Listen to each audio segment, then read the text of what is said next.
It was seen as a way to do the reading of the lines in the proper order where you put the 1, 2, 3, 4, but sometimes I go like 1, 3, 7, 4, 2, 8, 6, 3.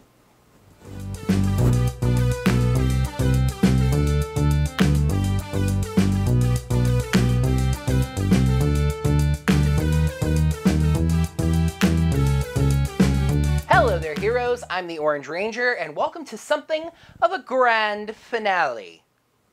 What's that? Hyperforce? No! Zordon? No! My reviews are still so far behind on that, I'm not anywhere near the finale of that.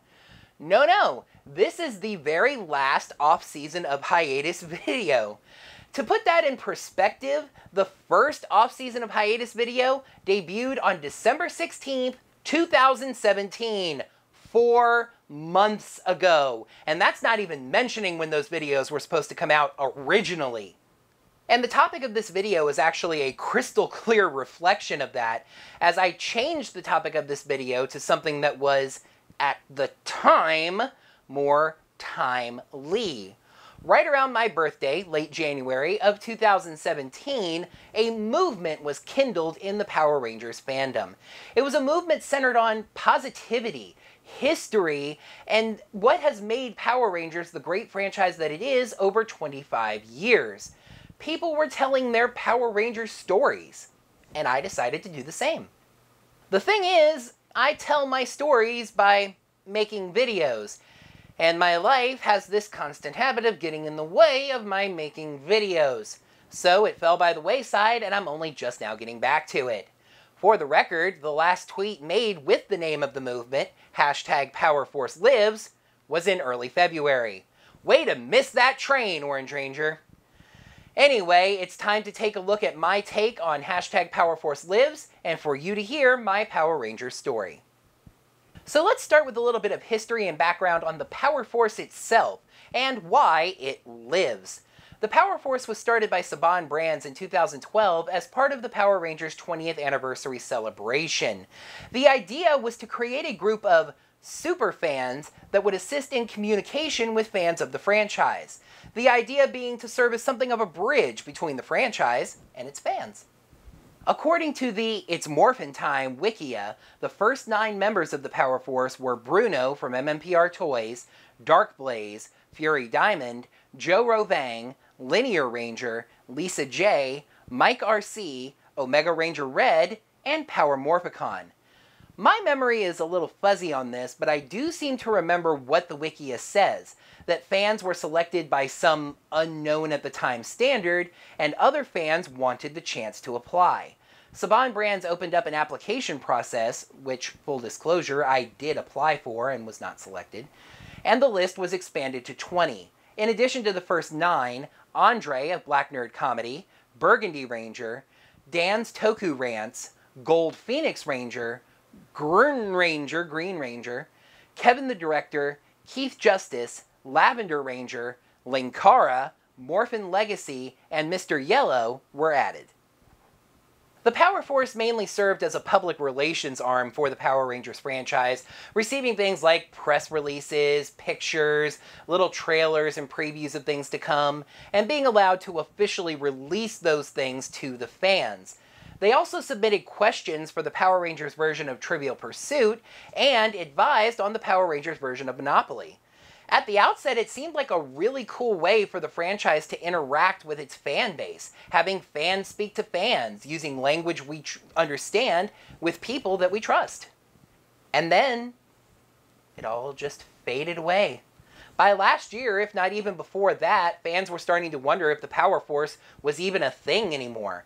Months and months would go by between official releases from any of them, and they themselves were saying that even longer stretches would go by from them even hearing anything from Saban Brands. I don't think we've had any activity from the Power Force in at least a year, I would say, and so it was basically believed to be dead. And this seemed to just coincide with a general decline in quality and effort from anyone involved with the Power Rangers franchise. Hence the excitement in the past few months over Hasbro's decision to take over the toys, and then more recently, the franchise itself. The show had generally been pretty disappointing, culminating in the extremely confusing and very upsetting ending of Power Rangers Dino Supercharge in late 2016. The toys from Bandai were seeing lower and lower levels of quality, less paint, confusing decisions in the Legacy line. It just felt like a very bad time to be a Power Rangers fan. That was when, according to the ancient legends, and by the ancient legends I mean Trekkie B47 himself talking about this on Reddit, he, Jay from Morphin Legacy, Chris from Toku Nation, Hassan Ahmed, and Collector Shuki got together, not even kidding about this, on my birthday, January 25th, and we're talking about the franchise and where it stood and where it seemed to be going. They decided together that they should rally the fandom to a more positive place, just creating more good buzz within the fandom. Also, they all felt and agreed that the Power Force itself had become something of a stigma to the fandom, creating this idea of have and have not within the Power Rangers fandom. So, they felt like redefining the term Power Force was the perfect place to start. According to them, and to me, and I think pretty much everyone else in the fandom, anyone who is a vocal fan of the show is a member of the real Power Force. Quote, "The show is crap, the merch is crap, but 25 years is amazing for any franchise. Let's remember what got us to like the show in the first place," end quote. What followed was a social media wave that got a lot of attention. People took the chance to tell their stories, how they got into Power Rangers, what the fandom has done for them, and etc. It was just really inspiring and heartwarming to see so many fans talking about the good things about Power Rangers, telling their own stories. I really wanted to participate, and hey, I'm only 3 months late. Not bad for me. So, now it's time for the Orange Rangers Power Rangers story. I've actually mentioned bits and pieces of this before, but I'm not really sure I've told the story all together in one place. I am one of those old people who got into this show on the ground floor, 1993, with Mighty Morphin. I don't remember ever seeing a commercial for it, a preview that made me go, wow, I've got to watch that new show. But I know that I watched Day of the Dumpster the first day that it aired, so there you go. I was a diehard fan from that very first episode. I would watch every episode, I would pretend to be a ranger while playing at school, etc. However, I was considered on the higher end of the show's age range even when it debuted. I was 10 when the show came out, and by the time they had switched over to Power Rangers Zeo, I was starting high school, and it was not considered cool to like Power Rangers in high school. But I resisted, pointing out that really I was only watching the show for the Zord fights, which were pretty unique on TV. However, it started becoming a strain being a fan of the show, having to constantly defend it. Then, in 1998, I must have caught a preview or something, because I got some kind of idea of what was happening for the next new season, Power Rangers in Space. And that idea was that the Power Rangers were leaving Earth forever and were going to go defend some other planet. As wrong as that was. Anyway, I don't know why that bothered me as much as it did at the time. I have no problem with watching the Rangers defend another planet now. I've watched them in other dimensions before that I don't live in. But at the time, it really bothered me. I was just really set on the Power Rangers being the defenders of the planet Earth. The Rangers, or at least the ones we follow, fair enough, don't fight on other planets. Okay, sure, every now and then. But why would I care about a team of Rangers defending the planet Eltar, or Triforia, or Aquitar? The Power Rangers need to save the Earth. As many of you are now immediately thinking, that makes it extremely ironic that the Space Rangers did the vast majority of their fighting on Earth. So I officially stopped watching the show, and now we fast forward about 7 years. Finished high school, went to college, aware maybe tangentially that Power Rangers still existed, but not really caring. I was living in an apartment with my then girlfriend in 2005, and we decided to get digital cable. I'm flipping through the channels, seeing what we get, and oh my goodness, Mighty Morphin Power Rangers! What a nostalgia trip! I ended up realizing that this was a block of Power Rangers reruns called Power Rangers Generations on Jetix. I decided to start catching up and taking the journey as they would air 1 or 2 episodes of the show each day in order.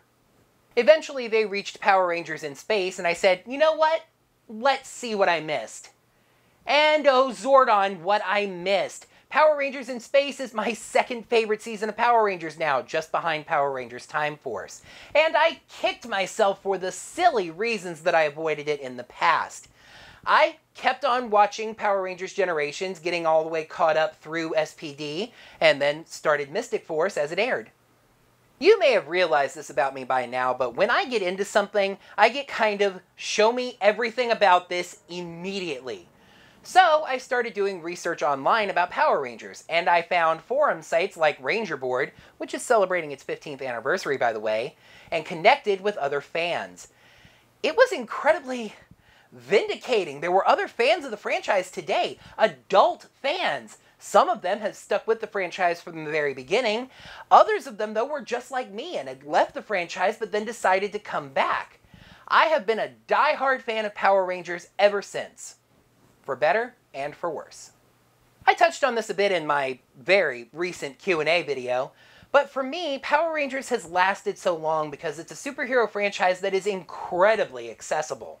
Sure, you can want to be Superman, Batman, Captain America, Iron Man, Wonder Woman, etc., etc., etc., etc. But so many superheroes have inherent biological superpowers. Or immense wealth. Immense wealth is a superpower too. The Power Rangers are normal. They're not rich, they're not aliens, they're not genetically modified. Well, not usually anyway. They're just young people chosen to wield incredible power to defend the Earth. They transform into superheroes, wielding amazing power, and of course, the Zords. The Morphers, though, can't fight on their own. The Zords need pilots. Power Rangers is really the only superhero franchise I've seen where I felt like I could do that. I mean, I was never waiting for a knock on the door from Alpha 5 or Captain Mitchell or anything like that, but if it were to happen, I was qualified. All you need to be a Power Ranger is the courage to fight evil. The Morphers and the Zords and stuff do the rest. Also, a big theme of Power Rangers is transformation, metamorphosis, morphing, if you will. There's lessons to be had there too. Anyone can change, anyone can become better and fight evil and fight for a better life. It's why I want my first tattoo to be the Power Rangers lightning bolt. A flash of power, an instant change for the better. We can all morph when we want to, and we can become something better, something stronger. And for the record, the brand has had a strong resurgence since #PowerForceLives. Sadly not in the main area, at least not yet, as you know my opinions of the TV show if you watch my reviews of Ninja Steel. However, we know now that how Bandai of America treated the toy license ended up losing them that toy license, and now Hasbro gets not only a crack at the toys, but making the entire show. And Power Rangers has also since then broken into 2 brand new, okay, mostly new in one case, areas and mediums. Boom Studios has created an amazing Power Rangers comic franchise with 2 strong ongoing lines, 2 pretty amazing miniseries, and now a crossover event series. And of course, Power Rangers crossed into the world of tabletop RPGs by becoming the first ever officially licensed RPG for a franchise with Power Rangers Hyperforce. So I wouldn't say that the sun is hanging high in the sky just yet, but it is up in the sky. As it usually does, the brand new season of Power Rangers in 2019 is going to bring along hopes of improvement and another injection of excitement, especially now in this case because I'm at least assuming it's going to be produced by Hasbro. And the fact that Beast Morphers is stepping back in the Sentai timetable to adapt Go Busters adds even more intrigue and excitement about what that's going to be like. I think that just about wraps it up, and I know that that officially wraps up the off-season of hiatus. I will keep saying this to anyone that will listen. I have some of the most patient followers of any TokuTuber. Some of these videos have been years late, so thank you for waiting so patiently for them all to come out. With the off-season of hiatus finally complete, I'll be able to focus on a comically long hiatus, reviewing those excellent comics that I just mentioned. And, of course, catching up on and completing my reviews of the 25 sessions of Power Rangers Hyperforce. That said, that's going to do it for this last off-season of hiatus video. Thank you, heroes, so much as always for watching. Down in the comments, let me know what you thought of my Power Rangers story, and if you have your own hashtag PowerForceLives story, feel free to share it down in the comments below. Make sure you subscribe to the channel to see all of my videos, and get your notifications set up, ring that bell, so you get notified whenever I post brand new videos, like the hiatus videos that are now going to be coming out. And if you really appreciate the work that I've done on this video or any of my other videos, you can toss me a little bit of financial support by heading over to digitaltipjar.com/OrangeRangerVid. Toss in whatever little tip change you think is appropriate. Chip change, I'll use it to buy some chips maybe, and I'd greatly appreciate anything that lands in there. Until next time, heroes, may the power protect you. My memory is a little fuzzy on this, but I do seem to remember what the Wikia seems to indicate, that fans were... That said, thank you so much for watching this last off-season of hiatus video. I really appreciate all of your views, my hero viewers of mine. Cut.